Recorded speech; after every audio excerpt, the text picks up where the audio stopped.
Hey guys, Lawrence here from Unicorn Bikes. Now, with COVID going on, there are more people riding bikes than ever before.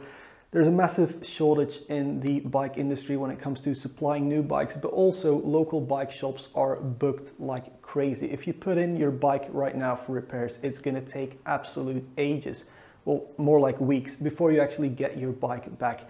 So if you are like me and you are very impatient, you're probably gonna be wanting to work on your own bike. Now, what's really nice about working on your own bike is whenever you type how to and then fix whatever you want to fix on your bike, that info is available both in written and video form on YouTube and the rest of the internet. But what a lot of you probably don't have is the right tools. So I reached out to BBB to check out their Basekit, which is what they call a small workshop in a box. So let's bring you in, show you what's in the box, and then we'll use those tools on the bike in front of me right now to get it ready for a ride later this week. So here is the BBB Basekit or BTL-92 if you want the exact product number, and there's also a little picture of what's inside, but who cares. So it comes with a little bit of a plastic wrapping on all of the tools. The box isn't the highest quality box I've ever seen, it's just plastic, but it does come with metal clips and it undoes just like that. And then there's some more packaging foam. Now, the first thing I'd like to say to BBB, it's great that you want the tools to arrive with the customers in perfect condition and unscratched, but maybe this much plastic really isn't necessary. So what we're gonna do is we're gonna go over all the tools one by one, and then I'll also show you what you actually use them for, so you get a good idea of what you can fix on your bike with this BBB BTL-92 Basekit, which by the way costs less than 90 euros, which is, I guess, about what you would pay for the average bike service. With all the plastics out of the way, let's start at the top. First thing I want to mention is this foam is actually like really high quality, like nice foam. So thumbs up there. You get 3 tire levers or levers depending on where in the world you're from.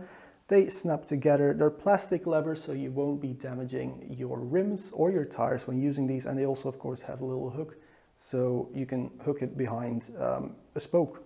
Talking about spokes, it also comes with a spoke key. Now, spoke keys is something that may be a little bit scary to a lot of people, but just checking if you have any loose spokes is so important. Another tool in here is this thing, and I actually had to look up what this does because I don't have any bike that uses this, but this is apparently for undoing chainring bolts, from what I found out.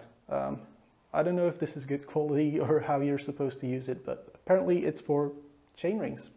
I gave it a quick check, and even the box does not say which sizing this is, but I'm guessing this is a 20, this is a 25, and this is probably a 30, so maybe this should be labeled just like the hex keys. Moving to the bottom of the little box, you get a chain whip. So you use this to get a cassette off, and you also get your cassette tool, which is nice to have like a full specific tool for this. A lot of people use just like this part of it and just use a universal wrench, but I actually like the proper tools because these always get super dirty and I don't want to get my other wrenches super dirty. Then you get a multi-tool. It's actually a fairly nice multi-tool, but it is incredibly small, so you're not going to get too much leverage out of this.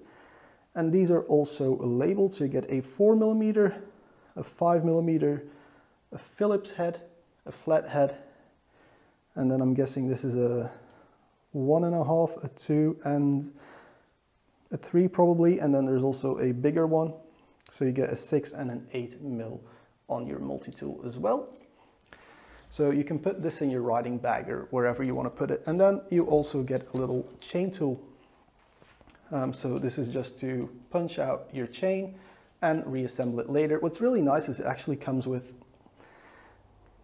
a little clip or a spring, if I can get it out. How do you get this out? There we go. So you can use this little piece of metal to hook your chain together before reassembling it with this guy.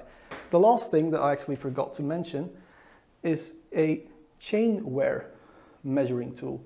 It's a very basic one, but it does the job, I think, so let's check it out. Depending on how far this thing goes in, you know how much wear you have on your chain.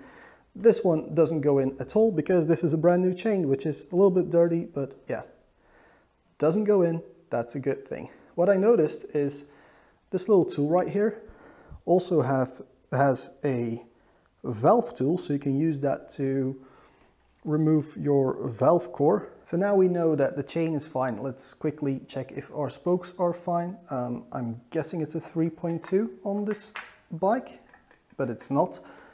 So let's try the 3.3. It's a 3.3. The way it works is if you rotate it going that way, you're tightening the spoke. If you rotate it the other way, you're loosening the spoke.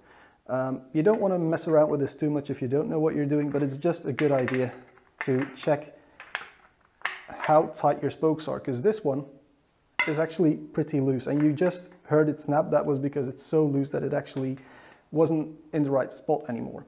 Very important thing, always make sure you're using a dedicated spoke key for this, because if you don't, you're just going to destroy the spoke nipple, and that's really expensive to replace because the entire wheel has to come apart. All right, so as you can see, having this little metal thingy holding the chain in place is really handy once you're going to break the chain.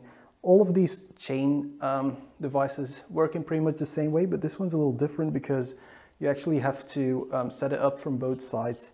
What more high-end chain tools will have is this little middle bit that goes in the chain will actually be floating. So you just press a button on the one side to slide this around, and then the other side will just press out the pin. With this you have to set up both sides separately, which is a little bit annoying, but I guess it is what it is. It's a pretty budget-oriented kit, so you can't expect the really nice stuff. So I know a lot of people think of this as just an Allen key, but it's actually really nice to have them in this sort of star shape, because a lot of bikes aren't the same size on every bolt. So for me, for example, I need the 6mm on this bolt, but I need the 5mm on this one. So it's really easy to alternate when you have 3 sizes in one tool. Talking about multiple sizes in one tool, of course you can do the same thing with your multi-tool, but this is more something you take with you on the go than a tool you actually use in the workshop. All right, and last but definitely not least, your chain whip and cassette tool. As you can see, I actually bought these, I think 4 or 5 years ago, and they're still perfectly fine. So these will last basically your lifetime. So guys, there you have it, the Basekit by BBB. I think it's actually really good value and a great purchase either for yourself if you are a new cyclist, or you just want to start doing your own repairs, not to have to wait for weeks at the bike shop to get your bike back, or just as a gift to a cyclist you love. So there you go. Great little kit, thumbs up. Maybe cut it down on the plastic a little bit, BBB, but I can't recommend this thing enough. Anyway guys, thank you very much for watching. I'll see you guys in the next one. Cheers.